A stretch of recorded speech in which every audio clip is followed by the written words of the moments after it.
Ola, son Brogan Ribo Lois e quero que penses por un momento que tes unha enfermidade rara ou que tiveches un accidente de tráfico que che provocou un dano cerebral adquirido. Posiblemente só che viñesen pensamentos negativos, mas poderías seguir tendo unha vida independente con certas adaptacións e apoios. A tese que defendín en decembro de 2024 analizou un instrumento esencial dende a perspectiva do traballo social para que isto sexa posible, a asistencia persoal. Que é iso? Pois é un recurso da mal chamada Lei de Dependencia.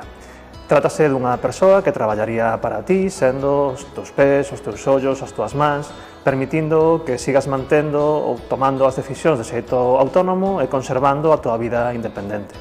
Os resultados da tese, por exemplo, amosaron que a asistencia persoal é insignificante en España a día de hoxe, Canarias non ten ningunha, que é unha profesión altamente feminizada na que se están reproducindo os roles de xénero e a pobreza feminina, xa que principalmente son mulleres novas con formación superior nun emprego no que só se pide un curso de 30 horas de formación, que a resolución de problemas éticos é algo imprescindible, pero que é insuficiente nesa formación específica, e que se tes fillos ou fillas é mellor que marches á Comunidade Valenciana ou a Castela León, porque senón teralo moi complicado.